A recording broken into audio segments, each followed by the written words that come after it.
I've been sharing all weekend some sad news from the diocese that our good friend and helper, Father Dennis Schrader, has passed away.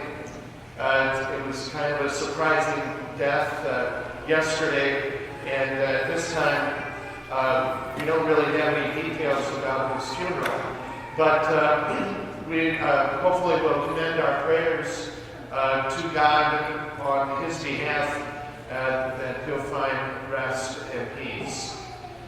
He's been here quite often, substituting for me when I need to be away. And so a good friend and a good helper for us here at our parish.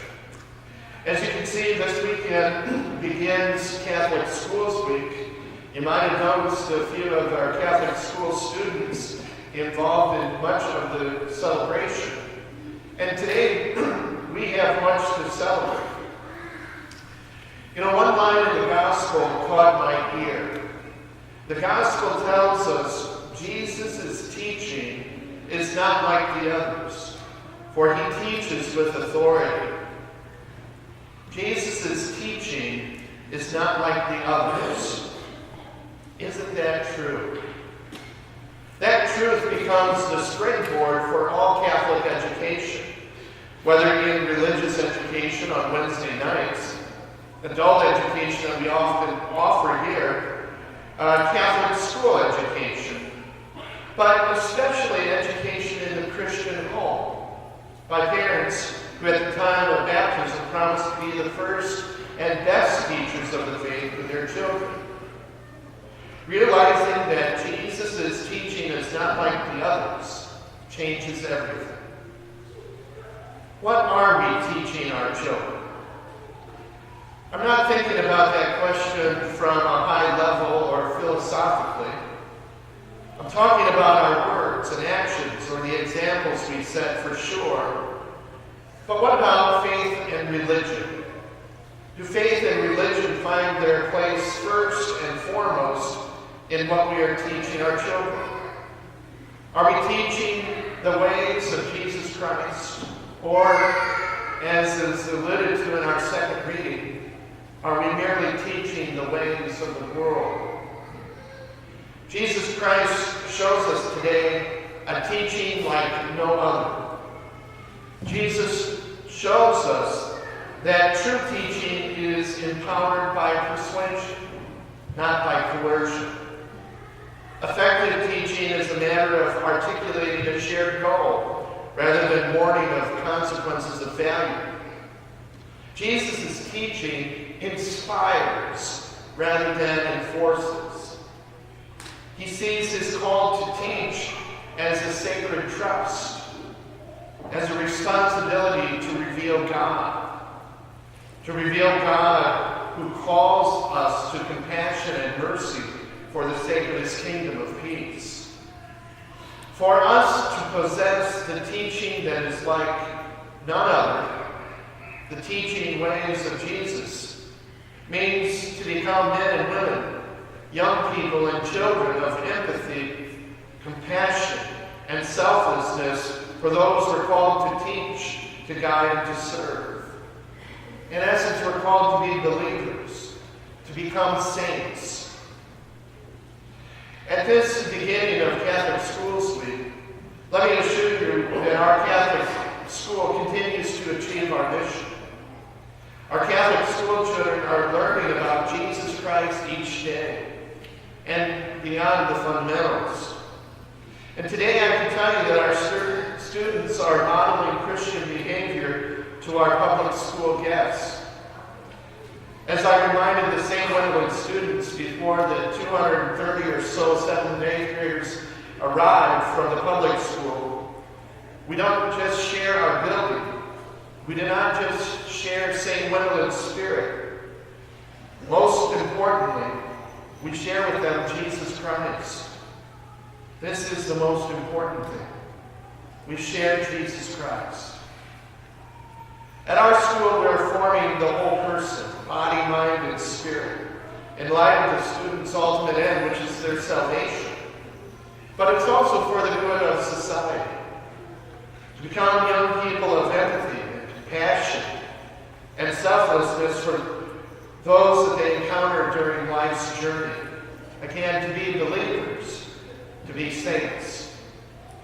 We continue to teach our students to know and to understand objective reality, including transcendent truths that find their end in God. You know, sacred scriptures tell us that Pontius Pilate once asked, "What is truth?" He was asking that question when he was interrogating Jesus on Good Friday. His question was as if to allude to the fact that truth is relative. Truth is only true if it's what I think or what I believe. Then it's true. Many among us embrace this position. Pope Emeritus Benedict often warned of the danger of embracing a worldview of relativism. Jesus' teaching, being like no other, is so important because he shows us that there are transcendent and fundamental truths that are God-given. And just as an aside, the framers of our Constitution knew this. They wrote, "We hold these truths to be self-evident, that all are created equal for life, liberty, and the pursuit of happiness."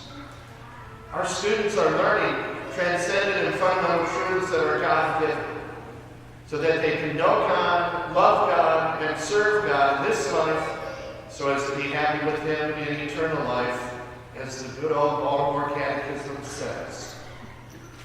We are educating students to be champions of human virtues and the dignity of the human person as created in the image and likeness of God and modeled after the person of Jesus. That there's no debate about intrinsic goodness of a person, no matter what state, situation, or circumstance they find themselves in life. They are beloved children of God. We are teaching even the younger students among us the synthesis of life, faith, and culture. That God has something to say about it all. That God's designs and directions matter. That His commands and His teachings need to be honored if we want to come before Him in righteousness. We are teaching a Catholic worldview that draws students deeper into the life of God and the Church. We believe that strong adult faith begins in the formative years of elementary and middle school.